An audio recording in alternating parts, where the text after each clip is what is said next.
That was a long, hard clip. We learned a lot. And there's more. One last edition of physics before we turn our attention back to astronomy, and we'll be equipped for most of the class, though we will have occasion to introduce more science. There is a lot to discover. So we're back to our understanding of light, which, as I said, is extremely important to us. And the first thing we want to consider are the possibilities for what happens when light meets matter. So we talked about dense objects like the Earth. When light hits the Earth, most of the light is absorbed. We know you shine a flashlight at the ground, it doesn't go through. Objects as dense as Earth take up only a very small fraction of space, but there are, in fact, large, cold clouds of dust and gas that absorb radiation, so they look very dark. So there is the possibility that dense enough and cold enough objects simply absorb light, or some of the light might be reflected when you shine a flashlight beam on the ground. Some of it bounces up. If you put your hand above the beam, you will see light coming off your hand. So we can get some reflection off of dense objects, and that in fact is how we see the world around us. Sunlight bounces off dense things, and we see them and don't walk into them.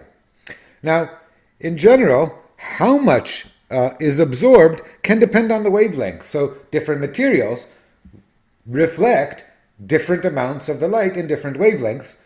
This is how dyes and colors work. So the sweatshirt I am wearing is red because someone imbibed the fibers with a dye that absorbs, say, green light, and that makes the light that it emits look this nice dark red color. And other things, the walls behind me are painted with a paint that reflects mostly blue light, and therefore they look blue.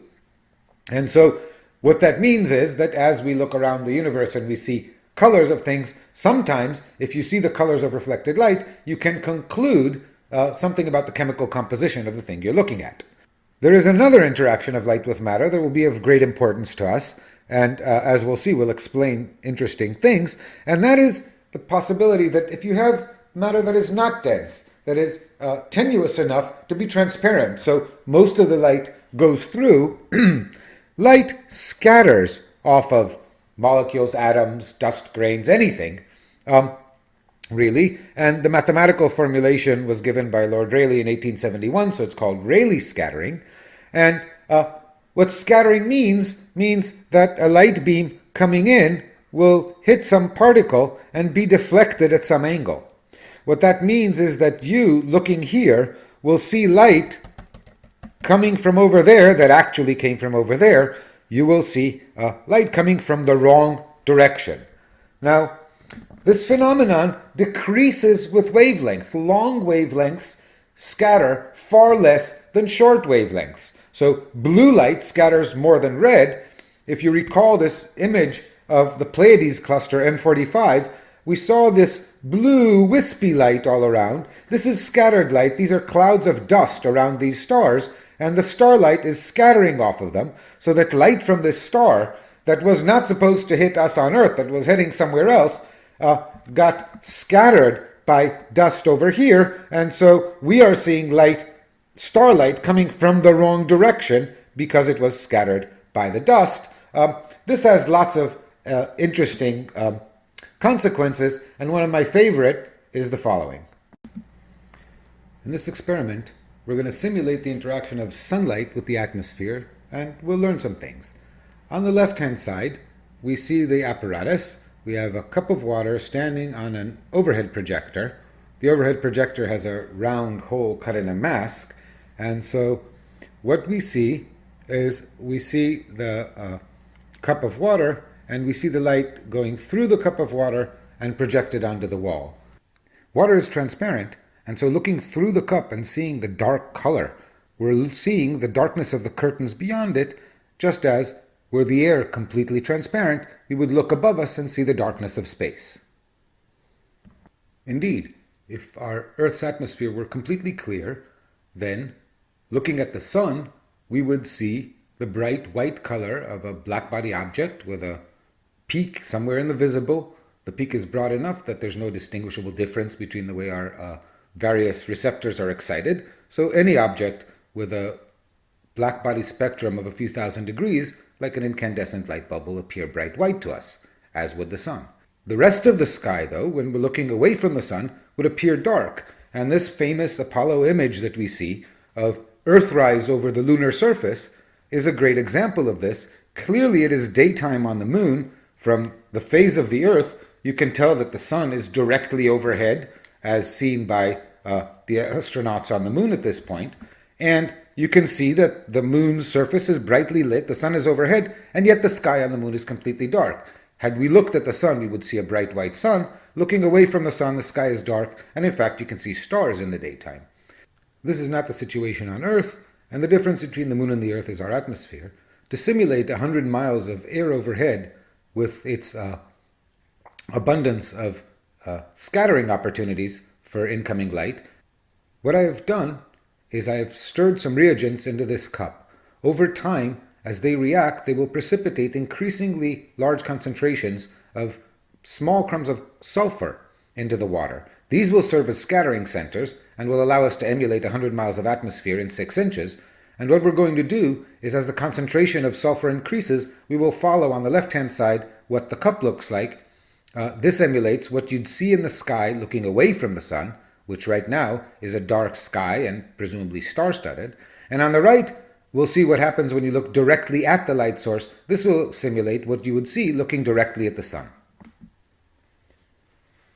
We've now achieved a sufficient concentration of sulfur precipitate that there's a lot of scattering going on in that cup, and the water is no longer transparent. In fact, we don't see the dark curtains through it. We see that it's glowing, and as predicted, blue light scatters more than any other color. So the color this cup is glowing is a bright sky blue, and as the precipitate continues to increase in concentration, that glow will get brighter and brighter. What we are seeing is sunlight scattered off the scattering centers in the sky, water molecules, dust particles, air molecules themselves, causing the sky to glow blue when you're looking away from the sun. And this is a very dramatic demonstration of what it is we're seeing. Looking on the right, we see what has happened to the transmitted sunlight. This is, remember, what you see when you look straight at the sun. Some of the blue light that would have reached your eyes had it not been scattered has been scattered in other directions in interactions with the atmosphere. This leaves the sunlight that reaches your eyes blue depleted, and blue depleted white light, you recall, looks to our eyes yellow. It's a combination of green and red with smaller amounts of blue. What we perceive that is as yellow light. This is the reason the sun looks yellow. We've now achieved a high enough concentration of scatterers that in fact when we look at the cup, it not only glows very brightly, but it in fact appears white. We see all colors of the light scattered towards our eyes. This is somewhat the color of a bright white cloud in the sky. A cloud contains many ice crystals. Light is reflected and scattered off of the ice. We see all colors reflected from a white cloud, so that's the reason we're seeing this. But we still have, as you can see at the edges where the camera is less saturated, there is still a preponderance of blue light in the scattered light, and this is very dramatically evident on the right when we see that the transmitted sunlight is now really a dark yellow. As the light loses blue components to scattering, what's left is yellow that is somewhat reminiscent of the color of the sun as we see it. We also see that as more and more of the light gets scattered, the observed sunlight is dimmer. Indeed, the atmosphere dims the sun by distributing some of its light in all kinds of other directions. The sun is much brighter on the moon where there's no atmosphere. Finally, having waited for the concentration of scatterers in the cup to increase to the point where, as you see on the left, the cup glows bright white, you can see that what's going on is that not only have the blue hues of the incoming white light been scattered away, but in fact it's lost much of its green, and the remaining color of the transmitted light, as we see on the right, is darker than yellow. In fact, it's an orange, and as scattering continues to increase, we will lose more and more of the green, and eventually the transmitted sunlight will appear almost red. This might remind you that there are circumstances under which, indeed, the sun in the sky appears red. I hope you found that demo as fascinating as I always do. What did we see? We saw that the atmosphere scatters blue light in preference over other colors, making the sky glow blue, and because of depletion of blue light, the sun appears yellow, so light of all colors impinges on the atmosphere, and the blue light scatters, so that if we look away from the sun over here, we see blue light scattered in our direction, among others, from the sunlight that hit over here, but the rays that penetrate are the greens and the reds. Together, blue depleted white light appears to us to be blue. And then, as we increase the concentration of scatterers, effectively making the atmosphere contain more impurities or be thicker, we saw when we got more scattering, we lost the green as well as the blue, and that left the sun looking distinctly red. And of course, the sun looks red to us at sunrise and sunset when it's low in the sky. The reason for this is both because at sunrise and sunset we're looking not through 100 kilometers of atmosphere, but through a few thousand kilometers of atmosphere. And moreover, most of the impurities in the atmosphere, the big scatterers, are at low altitudes, and the grazing rays of the rising or setting sun have more opportunity to encounter them and scatter. And so the blue scatters early, then the greens, then the yellows, and so on. And only at the end of the day, red light penetrates all the way through to our eyes. So that same demo shows us why the sky is blue, why the sun looks yellow, and why sunsets are red. Now, I can't resist a few other brilliant examples of scattering on Earth. One is crystals of ice, because of their geometry, tend to scatter light preferentially at particular angles. There are many forms of ice crystals. One hexagonal form that forms in high altitude clouds tends to scatter light at an angle of 22 degrees, and so you very often see at night the moon with a 22 degree ring around it. So again, this is moonlight that was not aimed at you, but at someone 22 degrees away from you, was deflected and is hitting you. And so you see this beautiful ring around the moon. You can get a ring around the sun, but the sun is too brilliant. On the other hand, the geometry of water droplets and the optical properties of water say that water droplets like to scatter light through an angle of 140 degrees approximately. What this means is that the light is returning in the direction of the sun, and it forms a big circle with a radius of 40 degrees around the direction diametrically opposed to the sun. And so if the sun is high in the sky, this is typically below you and you don't see anything. But if the sun is low, you can see parts of a big circle in the sky in the direction opposite the direction of the sun. And because the light has gone through water and the optical properties of water depend on the wavelength, different colors of light get deflected by slightly different angles, and we get the brilliant phenomenon of the rainbow. And as I said, the best rainbows are always early in the morning or late in the afternoon. The sun is low and the rainbow therefore high. If you want to see a rainbow at midday with the sun overhead, you have to be able to be looking down at the clouds, as this paraglider pilot is doing. The round rainbow, in this case double, with the shadow of your glider in the middle, is called a glory, and it is indeed a glorious sight. The sun, as we know, has a blackbody spectrum. It's a blackbody with a temperature of 6,000 degrees, and it looks white. In general, the blackbody spectrum is sufficiently broad that anything with a temperature of a few thousand degrees, the sun, an incandescent lamp, such that the maximum is anywhere near the visible, will not create sufficient differences between the way it activates our green, blue, and red receptors to give us a great sensation of color. So the sun appears to us white. Remember, its wavelength of maximum emission is right smack in the middle of the visible spectrum in the green, and it makes a beautiful rainbow of colors. And here someone has laid out the solar spectrum line by line by line, so this is to be read like a book. It's a very detailed spectrum of the sun, and indeed there's a blackbody spectrum here centered on the green, but there are these gaps, there are holes, there are specific wavelengths along the spectrum in which there are holes. Something is eating. The blackbody spectrum is continuous. Something is absorbing the light at particular wavelengths. And this was a discovery by Fraunhofer in 1814. And a few years later, Kirchhoff and Bunsen discover that if you heat a tenuous gas, a gas under low pressure and very low density, then the gas will glow if you either heat it by burning or ionize it by passing a current through it. When the gas is sufficiently tenuous, the light that it glows with is actually not black body spectrum, but only discrete spectral lines.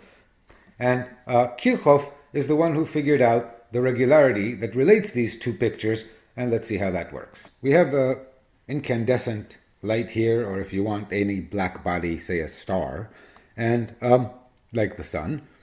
If you are looking at this star, then you will just see in your spectrometer a continuous black body spectrum with the maximum emission determined by the temperature of the star.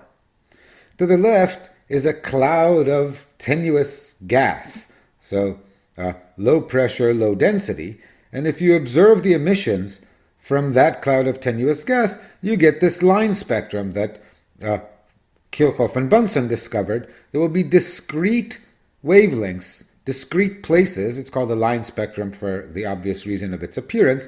There will be discrete places in the spectrum where this cloud will emit. On the other hand, if you observe the continuous emitter, the black body, through the cloud, you will see the rainbow, the full continuous black body spectrum of the black body that's behind, and at precisely the same wavelengths where you saw emission, you will see absorption.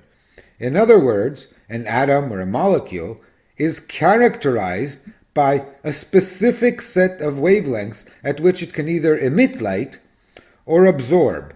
Now, when you bunch a whole collection of atoms densely together, then these lines are broadened gradually as you increase the density, and eventually when the density becomes large enough, they merge into the continuous spectrum of a black body that absorbs all light at any wavelength and emits in a continuous black body spectrum. But if the density is low and the pressure is low enough, then you find discrete emission as well as discrete absorption. So these wavelengths are properties of the gases in the cloud that we're talking about. Naturally, this discovery was a huge boon to chemistry, because what it allowed Kirchhoff and Bunsen to do was to heat various gases, observe the emission line spectrum, and conclude, identify the wavelengths of emission with those from known atoms, known elements, and they could find the elementary composition, the chemical composition of the substance that they were observing. Thus was born the field of spectroscopy. And so as we've seen, observing the line spectrum allows you to identify. So you can go over, or an expert can go over the spectrum and identify that this line, and that line correspond to the wavelengths at which we know thrice ionized iron atoms absorb radiation. So the degree, the darkness of these lines, the amount of absorption indicates something about the concentration of thrice ionized iron, and so on and so forth. You can go through the solar spectrum and identify all the elements that are there. And then in 1868, an interesting discovery is made by Janssen and Lockyer. Independently, they look at the spectrum of sunlight during an eclipse, and they discover a line in the yellow right over here in this region of the spectrum, and it does not correspond to any known element.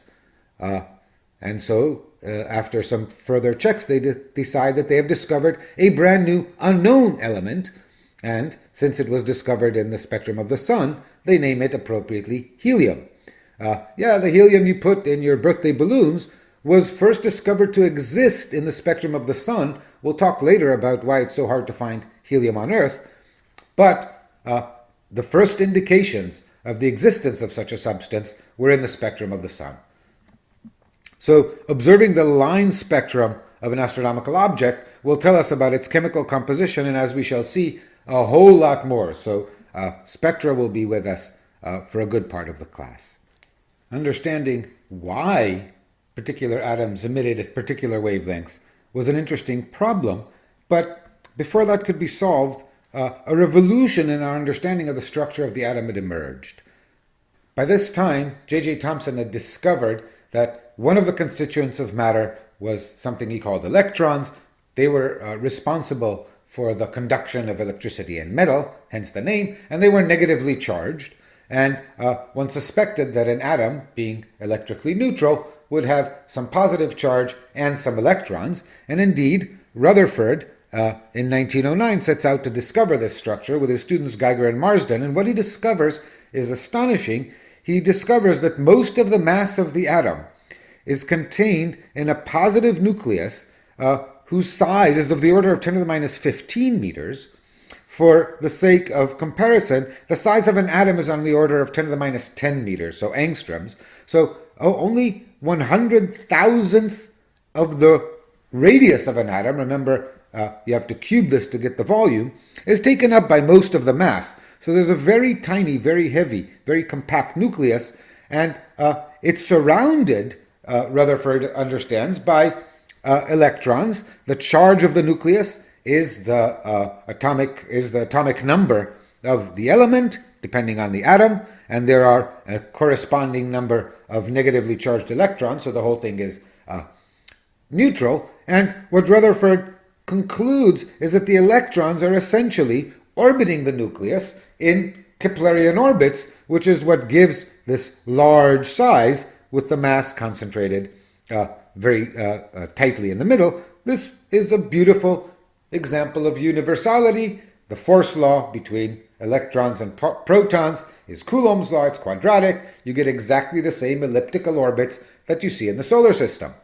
And so this is the picture of the atom that we're so familiar with. And then once we understand this, then atoms can bind chemically by trading, sharing electrons, or deforming the distribution of their electron orbits. The development of chemistry from this point is very quick, and chemistry is the science of electronic rearrangement. What we understand now is why it is that elements are immutable. The number of carbon atoms that goes into a reaction is always equal to the number of carbon atoms that emerge, and that is because the nucleus is not affected. A carbon nucleus specifies that this is going to be a carbon atom because it has the right charge. Set it out somewhere and it will acquire electrons until it is neutral. So a nucleus identifies the chemical structure of the element. And because the nucleus does not participate in these electronic rearrangement issues, elements are immutable, and the project of alchemy of converting the element gold into the element lead, or the other way around, is completely hopeless. Now, this is a brilliant and successful picture of the world, and Newton's universe is becoming richer and at the same time better understood. And there are those who speculate at the end of the 19th century that physics is all but resolved, but there are a few niggling problems. One of them that we can understand is this issue of atoms. So imagine the simplest of all atoms, a hydrogen atom. It has a nucleus with charge 1 and 1 electron orbiting it. This electron is in motion and in fact is accelerating. It's moving in a circle. And an accelerating charge will create changing electric and magnetic fields. This means it will create radiation. The radiation will carry off energy. The electron will lose energy. And as we know, you have some particular amount of energy determines your orbit. As you lose energy, you fall to lower and lower orbits. So what you expect the electron to do is to spiral in towards the nucleus while continuously emitting radiation. Atoms obviously are observed to be stable, and the stability of the atom is a big riddle. Similarly, why is it that atoms only emit at discrete frequencies? You can easily imagine that an electron revolving around an atom would radiate at the frequency. The periodic nature of the radiation would be related to the periodic nature of the motion. But Keplerian orbits, as we know, exist at any radius, and given a radius, you can figure out the frequency from p squared equals ka cubed. And so, since you can orbit at any radius, you can orbit at any frequency, and therefore you would expect atoms to be able to emit radiation at all wavelengths. What is this discrete line spectrum?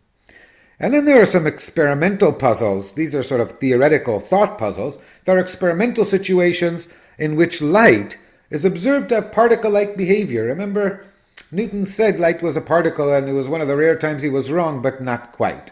And so this is first conjectured by Planck in 1900 to explain some details of the shape of a black body spectrum, and then by Einstein in 1905 to explain something called the photoelectric effect.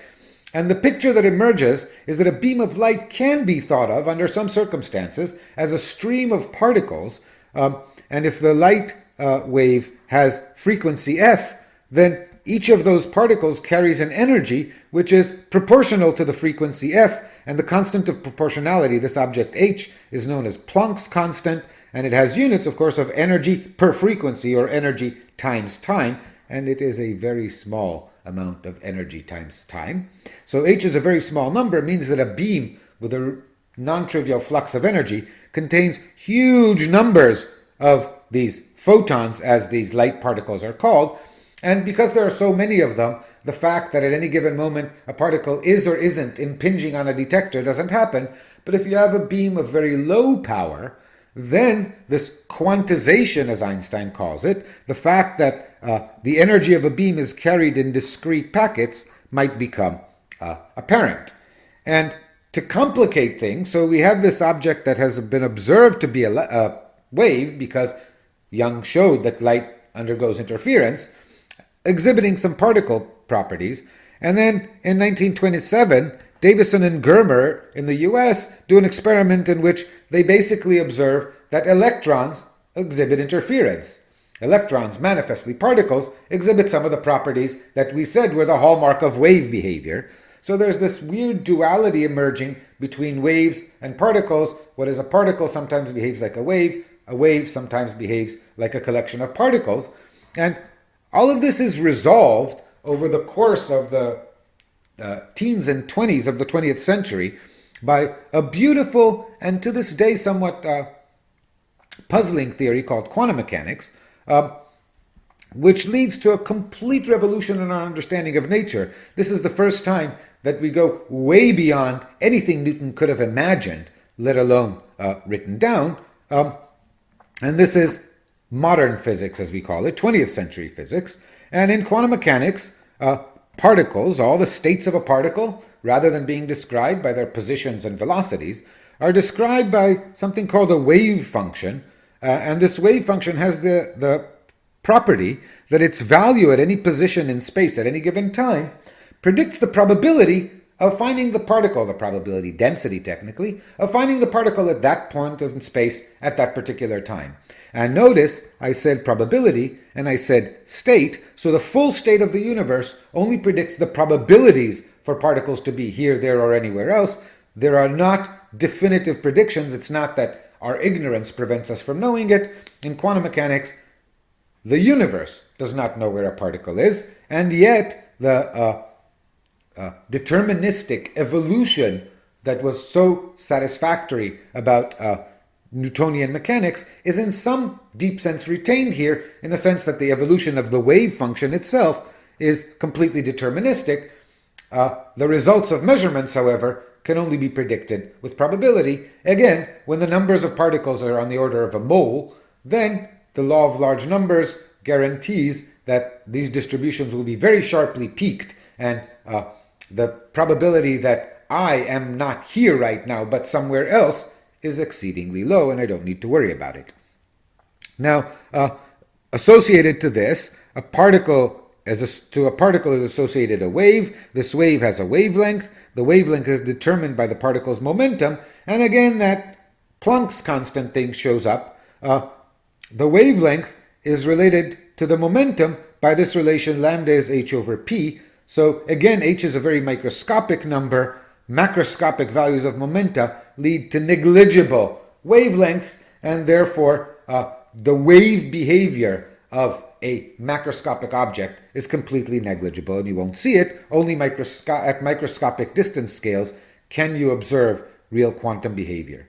Now, we won't have time to discuss either the nature of this beautiful theory, sadly, or all of its consequences, but a few that are important to us. First, I said this resolves the issue of the discrete spectrum. Indeed, solving the equation for this wave function for electrons in an atom, you find that electrons can only occupy a discrete set of energy levels. The energy of an electron can be, in an atom, can be one of a few discrete values, and in a hydrogen atom, for example, this is the form that these energy levels take. K is some constant, and the energies are, of course, negative. These are all bound states, and the energy levels are some constant divided by n squared, where n can be 1, 2, etc. So 1 is the lowest energy, and as n gets bigger, you get states with larger and larger energies tending to 0 as n becomes large. And the point is that the dominant interaction between an atom and radiation is the emission or absorption of a single photon. One atom emits one photon, one light particle, and at the same time, the electron undergoes what we call a quantum transition between energy levels. And then energy conservation guarantees that, for example, if a photon is emitted while jumping from level n to level m, in which case the energy n must be bigger than m, then energy conservation says the energy taken away by the photon, which is hf, is the difference between the initial and final energy. The energy lost by the atom is equal to the energy taken away by the photon, and plugging in our value, we get this answer. And indeed, these frequencies, you can convert them to wavelengths, are observed in the spectrum of the hydrogen atom, for example. And so the discrete energy levels are very nicely explained by this, and many other phenomena are explained. As one outcome of this that is very crucially important to us is the Pauli exclusion principle. The Pauli exclusion principle states that electrons are a kind of particle later termed fermions, and it tells us that at most 2 electrons can occupy a given energy level or a given state.